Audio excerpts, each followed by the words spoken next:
नमस्कार, प्रादेशिक समाचार के साथ मैं उदय शंकर झा। पहले मुख्य समाचार। चारा घोटाले में सजायाफ्ता राजद प्रमुख लालू प्रसाद की जमानत याचिका पर सुनवाई 11 दिसंबर तक टली। राज्य में कोरोना के सक्रिय मामलों में लगातार कमी, स्वस्थ होने वालों की दर 97.11% तक पहुंची। पलामू जिले के छतरपुर में भीषण सड़क दुर्घटना, तिलक समारोह से लौट रहे एक परिवार के 4 लोगों की मौत। और राजधानी रांची समेत राज्य भर में हो रही बारिश, कल से तापमान में गिरावट के साथ ठंड बढ़ने के आसार। अब समाचार विस्तार से। कोविड-19 महामारी के खिलाफ देश एकजुट होकर लड़ रहा है। आप भी हमारे साथ सुरक्षा और बचाव के 3 आसान एहतियाती उपायों का संकल्प लें। मास्क पहने, 2 गज की दूरी है जरूरी, सुरक्षित दूरी बनाए रखें, हाथ और मुंह साफ रखें।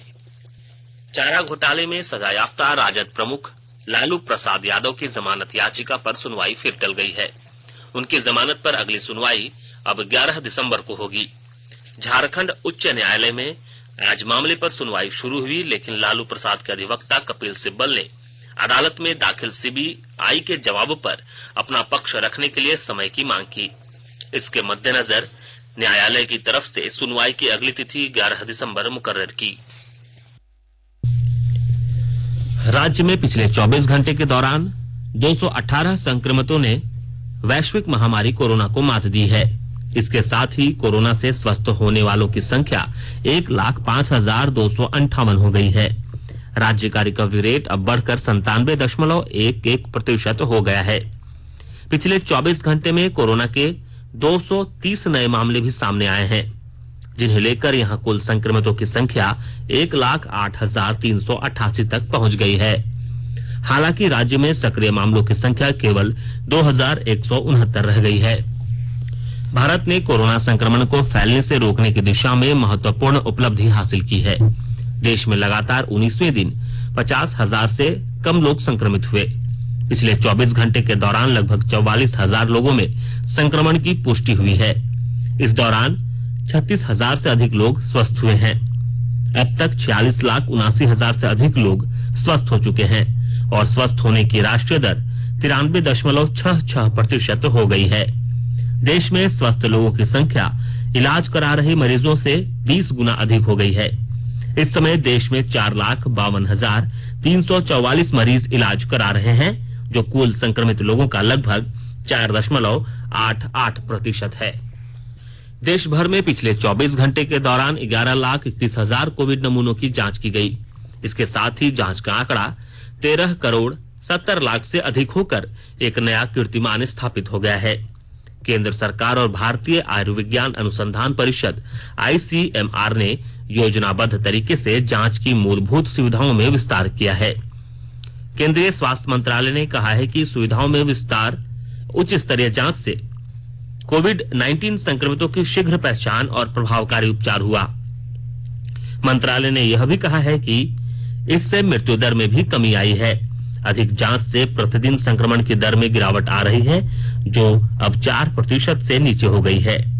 देश में विश्व स्वास्थ्य संगठन के मानक से 5 गुना यानी प्रतिदिन 10 लाख लोगों की जांच हो रही है। देश में इस वर्ष जनवरी तक केवल एक जांच केंद्र national institute of virology Pune में था। आज 5 जांच केंद्रों की संख्या बढ़कर 2,151 हो गई है, जिसमें से 1,169 सरकारी और 982 निजी जांच केंद्र हैं। विश्व स्वास्थ्य संगठन ने कहा है कि कोरोना वायरस महामारी व्यायाम न करने का बहाना नहीं होना चाहिए। व्यायाम गतिविधियों के बारे में अपने नवीनतम दिशा निर्देशों में संगठन ने कहा है कि शारीरिक और मानसिक स्वास्थ्य के लिए व्यायाम बहुत महत्वपूर्ण है और आलसी जीवन शैली के गंभीर परिणाम हो सकते हैं। विश्व स्वास्थ्य संगठन के प्रमुख टेड्रोस एधानोम घिब्रेयसिस ने कहा कि शारीरिक रूप से चुस्त रहना स्वास्थ्य के लिए सबसे जरूरी है और हमें दीर्घायु करता है। संगठन ने कहा है कि यदि हम शारीरिक रूप से सक्रिय नहीं हैं, तो हम अपने लिए दूसरी बीमारियां पैदा कर रहे हैं। नागर विमानन महानिदेशालय ने कोरोना वायरस संक्रमण को देखते हुए अंतर्राष्ट्रीय उड़ानों पर प्रतिबंध 31 दिसंबर तक बढ़ा दिया है, परंतु निदेशालय ने कहा है कि कुछ मार्गों पर नियमित अंतर्राष्ट्रीय उड़ानों की अनुमति गुण दोष के आधार पर सक्षम अधिकारी द्वारा दी जा सकती है। नियमित अंतर्राष्ट्रीय उड़ानों पर लगाई गई रोक इस महीने की 30 तारीख को समाप्त हो रही थी। भारत ने अमेरिका, ब्रिटेन, फ्रांस, संयुक्त अरब अमीरात, कतर, मालदीव, केन्या और भूटान सहित 18 देशों के साथ एयर बबल समझौते के तहत उड़ानों की व्यवस्था की है। भारतीय रिजर्व बैंक के गवर्नर शक्तिकांत दास ने कहा है कि चालू राजकोषीय वर्ष की पहली तिमाही के बाद भारतीय अर्थव्यवस्था आशा से अधिक रफ्तार से मंदी से उबरी है। हालांकि उन्होंने चेतावनी दी कि कोविड-19 संक्रमण बढ़ने के कारण आर्थिक मंदी का जोखिम बना हुआ है। वे कल भारतीय विदेशी मुद्रा विनिमय कारोबारियों के संगठन की वर्षगांठ पर आयोजित कार्यक्रम को संबोधित कर रहे थे। रिजर्व बैंक के गवर्नर ने कहा कि आर्थिक वृद्धि की संभावनाओं में सुधार हुआ है, लेकिन त्योहारों के बाद बाजार में मांग बढ़ने का सिलसिला जारी रहने तथा कोविड वैक्सीन से जुड़ी बाजार की अपेक्षाओं के आकलन पर निगरानी रखनी होगी। प्रधानमंत्री नरेंद्र मोदी ने कहा है कि नवीकरणीय ऊर्जा क्षमता की दृष्टि से भारत दुनिया में चौथे स्थान पर है और विश्व के प्रमुख देशों के मुकाबले सबसे तेजी से आगे बढ़ रहा है। कल शाम तीसरी वैश्विक नवीकरणीय ऊर्जा निवेश बैठक और प्रदर्शनी री इन्वेस्ट 2020 का उद्घाटन करते हुए उन्होंने कहा कि इस समय भारत की नवीकरणीय ऊर्जा क्षमता 136 गीगावाट है, जो देश की कुल ऊर्जा क्षमता के 36% के बराबर है। श्री मोदी ने कहा कि भारत में नवीकरणीय ऊर्जा के क्षेत्र में पिछले 6 वर्षों में अनोखा मुकाम हासिल किया है। देश के हर नागरिक को अपनी पूर्ण क्षमता के विकास के लिए बिजली उपलब्ध हो, इसके लिए देश भर में विद्युत उत्पादन क्षमता बढ़ाने और विद्युत नेटवर्क का विस्तार करने के प्रयास किए जा रहे हैं।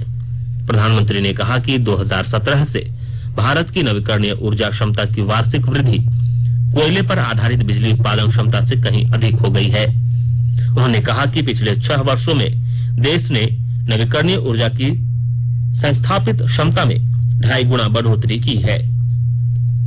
चतरा जिले में संविधान दिवस के मौके पर विभिन्न सरकारी कार्यालयों में संविधान की प्रस्तावना का पाठ किया गया। विस्तृत ब्यौरे के साथ हमारे संवाददाता। चतरा जिले के अधिकारियों व कर्मियों ने संविधान की गरिमा को अक्षुण्ण बनाए रखने का संकल्प लिया है। संविधान में बनाए गए मानव कर्तव्यों को हमेशा पालन करने की भी कस्में खाई गई। यह संकल्प गुरुवार को राष्ट्रीय संविधान दिवस के आयोजन पर लिया गया। सरकारी दफ्तरों में इस मौके पर शपथ समारोह का आयोजन किया गया, जिसमें संबंधित विभागों के अधिकारी और कर्मी अपने अपने कार्यालय में एक साथ उपस्थित होकर संविधान के प्रस्तावना पर आस्था जताते हुए उसकी हिफाजत की कसम खाई। व्यवहार न्यायालय में प्रधान जिला व सत्र न्यायाधीश रीता मिश्रा ने न्यायिक अधिकारियों, अधिवक्ताओं व कर्मियों को शपथ दिलाई। वहीं डीसी ऑफिस में अपर समाहर्ता संतोष कुमार सिन्हा ने अधिकारियों व कर्मियों को शपथ दिलाई। शपथ कार्यक्रम में जिला भू अर्जन पदाधिकारी गौरांग महतो, उप निर्वाचन पदाधिकारी पूर्णिमा कुमार, नजारत उप समाहर्ता एवं अन्य अधिकारी व कर्मी शामिल हुए। अशोक कुमार तुलसियान, आकाशवाणी समाचार, चतरा। आकाशवाणी के ताजा तरीन समाचारों के लिए आप हमारी वेबसाइट newsonair.com पर लॉग ऑन कर सकते हैं। ताजा समाचार Twitter handle @AIR News Alerts और Facebook page All India Radio news पर भी उपलब्ध है। प्रादेशिक समाचार एकांश के Twitter handle @AIR News _Ranchi और Facebook page AIR News Ranchi के अलावा YouTube channel regional news unit Ranchi पर भी हमारे बुलेटिन सुन सकते हैं। प्रादेशिक समाचार आप आकाशवाणी रांची से सुन रहे हैं और अब पेश है कोरोना से बचाव के कुछ संदेश। कोविड-19 से बचाव और सुरक्षित रहने के 3 उपाय। मास्क लगाएं, 2 गज दूरी है जरूरी, सुरक्षित दूरी रखें, हाथ और मुंह साफ रखें।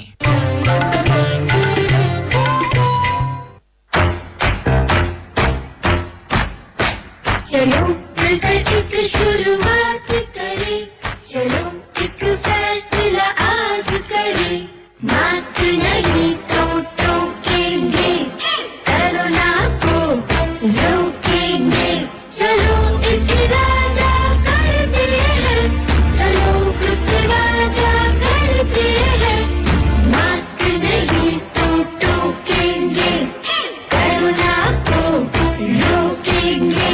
भारत सरकार द्वारा जनहित में जारी। पलामू जिले के छतरपुर थाना क्षेत्र में हुए एक भीषण सड़क हादसे में एक ही परिवार के 4 लोगों की मौत हो गई। सभी एक तिलक समारोह में शामिल होकर बिहार से लौट रहे थे। बताया जा रहा है कि कार चालक ने खड़े ट्रक में टक्कर मार दी। इससे कार पर सवार 2 लोगों की घटनास्थल पर ही मौत हो गई, जबकि 2 अन्य ने इलाज के दौरान दम तोड़ दिया। संयुक्त बिहार में मंत्री रहे और बोकारो के पूर्व विधायक अकलूराम महतो का निधन हो गया है।